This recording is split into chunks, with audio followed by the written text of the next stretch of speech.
Hey everyone! This morning, a new Turtles movie was announced and shown, and it looks amazing. So we're gonna do it's not really a live reaction. We all seen this already, so we're gonna go through the trailer with you, our viewers, right here, and absolutely! All right, so here we go.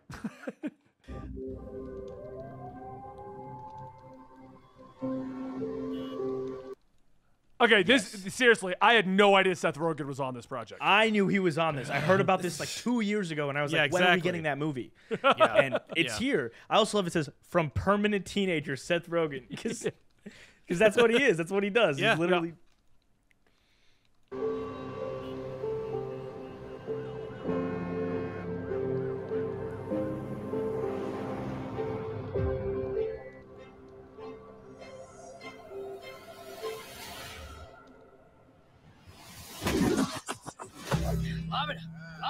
Stay still. Stay still. Now. I'm gonna pause it after this little sequence. Let's try that again, but with ninja stars. Hey, why did we pick a fruit shaped exactly like my head? Just stop talking. You're ruining my concentration. You're fine. Chill. He's gonna die. What, did you hear that? What was that? Well, Okay. We probably should have nothing we can do. You guys want to grab pizza? Okay, there we go. I wanted to pause it there because that opening sequence that could have been the trailer right there. Right. Yeah. It just sets the tone, the attitude, the age of the characters, the animation, all of it. That is the perfect sequence to show you what you're getting into with this movie, and I'm already excited. I'm so on board. The visuals, like, I saw Puss in Boots the last couple of weeks, and that movie was stylized and beautiful in a way that Into the Spider-Verse was. And this is like taking another page from that book. And it's so exciting because we're done with this cookie cutter Disney and Pixar. How hyper realistic can we get with this exact same art style over and over and over again? Yeah. And we're seeing this evolution, this new genre of animation.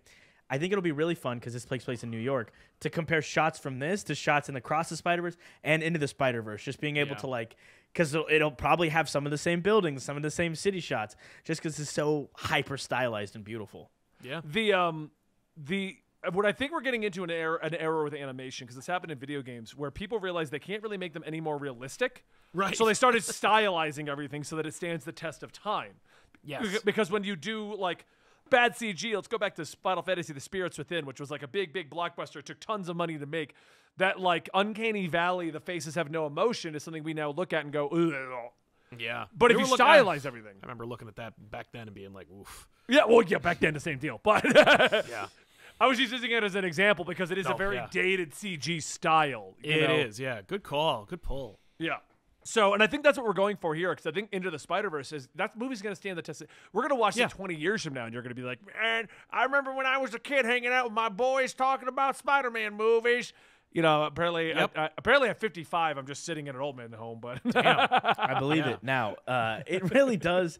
It has that style, and it's like, it's an artist's touch. You know, you could look at 30, and not to disrespect any Disney animators, they have to work by a mold, but you could look at 30 different Disney animators and you cannot tell me something that is their specific work versus like anime. I'll throw anime into the mix. You know, when Tadayoshi Yamamura from the Dragon Ball animation animates a scene from My Hero Academia, because you recognize his bold lines, you recognize his kinetic movement, and now we're getting Western animation that is CGI but has this like beautiful kinetic real world style that hopefully we'll be able to like pick out a lineup. Who did this art? Like, who is the art director on this? Who led this? Because it's gonna look awesome. So let's. I want to move the discussion over to the other thing that's seen in here. They're obviously between the ages of like 10 and 13.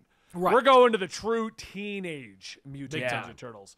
How do you guys? I don't think I've ever seen a project that showed the younger years of the Turtles. They're always like 16 to 28. Yeah, only in flashbacks, and it's Yeah. really this is they're leaning into. They're like, no, this is clearly, in my opinion, I think they're like, we are making a franchise out of this. We're the fact is it's called Teenage Mutant Ninja Turtles. We want teenagers, or really, this is the first like YA Turtles project. Yeah, where it's like, which is weird as Seth Rogen, but anyway. Oh, I know. And what's funny is the Turtles projects that have been the most successful, the '80s cartoon and the original movies and stuff.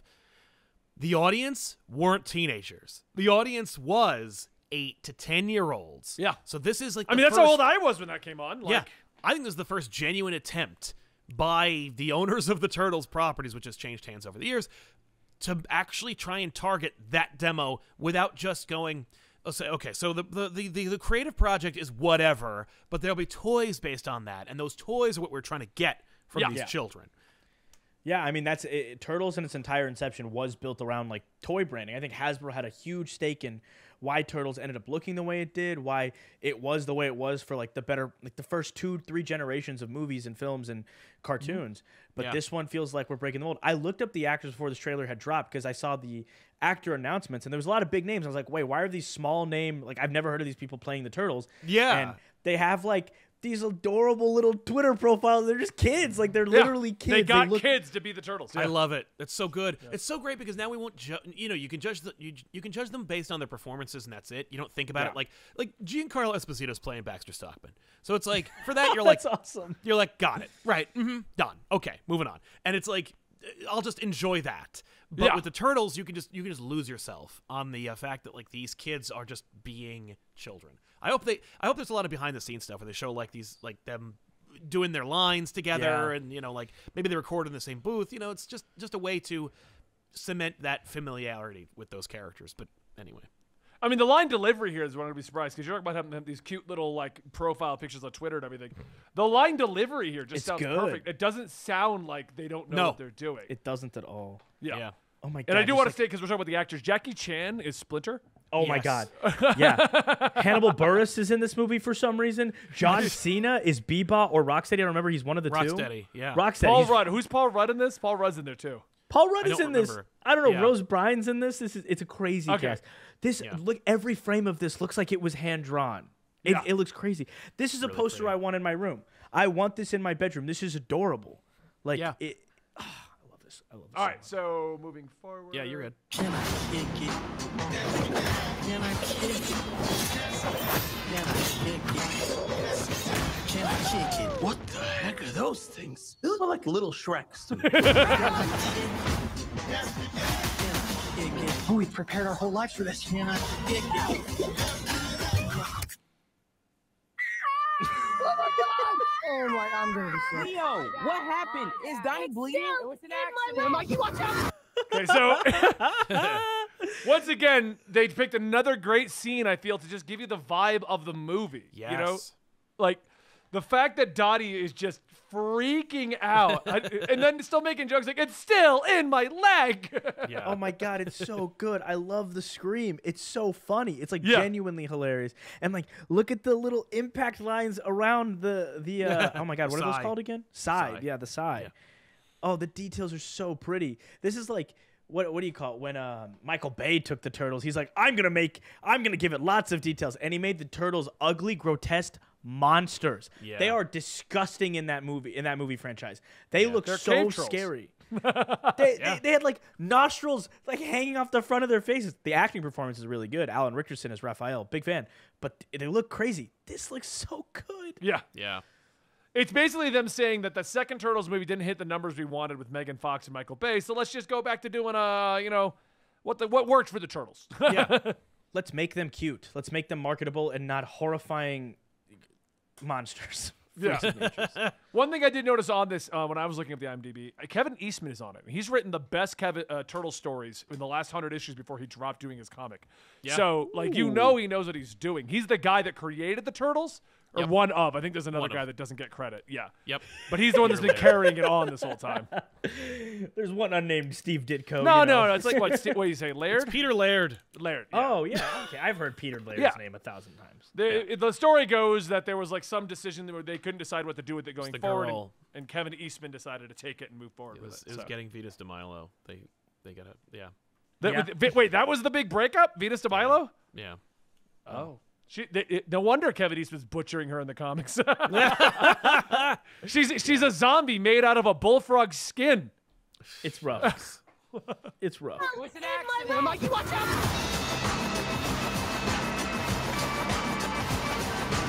So you were baby turtles who made. So wait. Go back a frame. Go back a frame before you say anything. Laird. Laird. Peter Laird. He's being honored in this. There you go.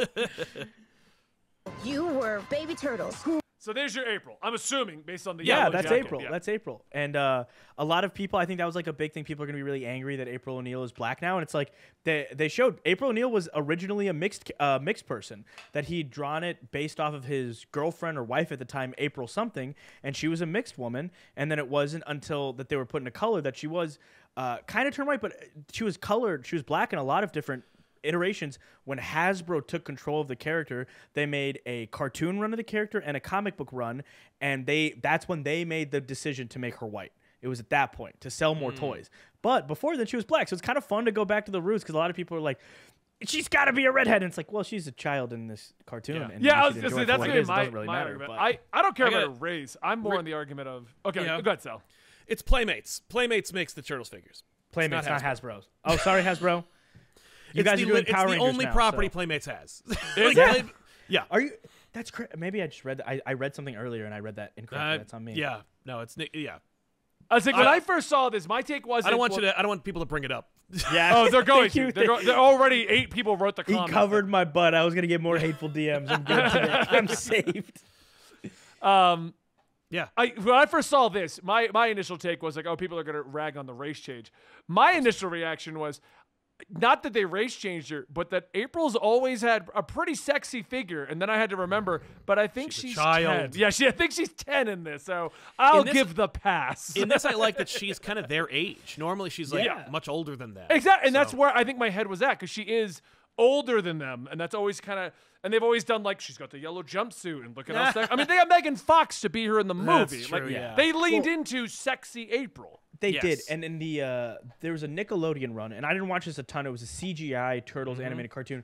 In that one, she's the same age as the Turtles, and they have like a Donnie April romance, which Yeah, it's a little weird. begs other questions and other problems. And like, oh wow, I don't want She's, to talk about that, but No. She's the same age as them, I believe, in the comic series too. She's also not drawn sexily. Like she's supposed to be like more like modernized and things Yes. like that. So I caught a clip of there was a crossover between the 2003 Turtles movie and the 1980. I don't remember when the 1980s cartoons.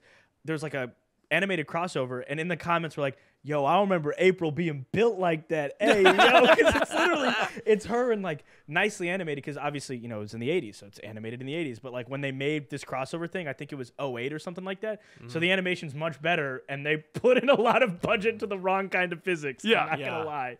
Yeah. no, you go back to the '80s cartoon, and you're like, oh yeah, I remember what I was thinking when I saw this show. Anyway. Made contact with mystery goo.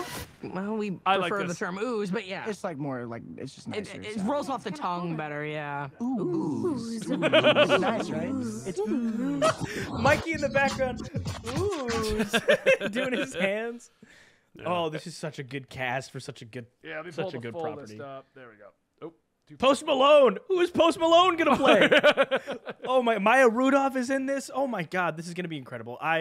They I'm got an fully on insane board. cast to be everyone but the kids. Right. That's yeah. basically it. Like the Turtles are the only things probably not being done by a big name actor. That's true. By the Which is way, a win. Paul Rudd's playing Mondo Gecko. Apparently, they're Oh really yeah, leaning in- Mondos. they're leaning into like other mutants, like other. They did that in the comic, and it did very, very well. That's why. Exactly, but like Mondo Gecko's in this. Wing Knight and Screwless are in this. I'm sure Muckman will make an appearance. Like there's a lot of like references to other mutants, which is something we've never really gotten in the movies, which is really cool. And what I think the movie's leaning into is what Kevin Eastman built out of the comics. Because what he did in the comics is he built out the Turtles universe and world Yes. while still keeping a nice core central story around the Turtles. Because in the comics, there's an entire like ancient mystical arts thing that they end up battling against, and then there's Yes. like multiple clans they're going up against, and another gang in New York. Plus, there's the mutinals, mutanimals. Yes. I can never pronounce it, but that's literally close Mondo enough. Gecko and Hobbs and all Yep. them. Yes. He built it out. I love this idea that like because what we're seeing, we're not getting a lot. Like we've gotten Bebop and Rocksteady, but obviously since we're also getting like Mondo Gecko and other characters. I'm sure the frogs will show up. Like we're getting all this other mutant stuff. I wonder if this will be one of the few Turtles movies where they're like, no Shredder, we're gonna build to Shredder. Yes. Do I would like that, that. Yeah. please. I would love that because Shredder's fun. Shredder is a big bad that you kill off in your empire and you bring him back at the end of your second trilogy. Like he's great. Yeah. He's so fun. Well, it's what they did in the comics for him. They built to Shredder instead of just being like, all right, they gave you the in initial... the comics they kill Shredder in the first issue. Well, no, the original comics. I'm talking That's the what new I'm saying. IDW run. In the IDW series, Shredder got built to. Yes, that's right. Yeah, Shredder got built to because there was Karai, and Karai ran the ran the Foot Soldiers. Yes. And she was the great granddaughter of Splinter. So they built towards Casey's father running a gang. They built to Hobbs and the Mutanimals. And then while that was going on, Karai was causing problems with the Foot Clan, which built to Shredder and the revival of Shredder. Yeah. And then they killed Shredder in the comic too. He's dead. Yeah, I had no idea all of us love Teenage Mutant Ninja Turtles as much as I'm coming to understand during this one. Did you guys ever play the Turtles in Time arcade game? Because when I was looking at the list of villains, that's what I was thinking. Isn't it behind you? I've played every single Turtles game. Sal, do you have it in your... I think it's behind you, yeah. Yeah, it's over there.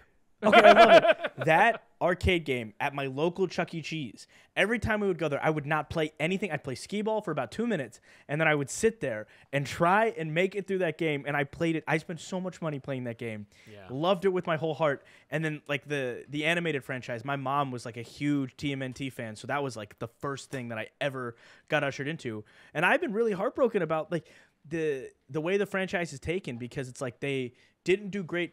I think it was the second or third movie, didn't make as much as the first. And then since then, they've been on a downward trajectory. They haven't had a single Ninja Turtles project that was like bombastic and well-loved and well-received in like the mainstream. Obviously, the 08 series has a lot of love behind it and stuff like that. People love the Nickelodeon CGI series, but this I like is the so CGI movie fun. too. TMNT was pretty dope, but like nobody else saw it. Yeah, no, I love that. I remember seeing that in theaters in 07, and I thought it was a sequel to the animated show, the 08 show. And I couldn't understand where it fell in the timeline, but I loved it. Like Raph and Leo having the fight scene with Raph with like the metal helmet on. Yeah. Iconic. I drew that in my like little childhood notebooks 1,000 times. Yeah. So this is such a good creative team. This, weirdly, I think a lot of this is the creative team behind, I'm not kidding, The Boys and Invincible.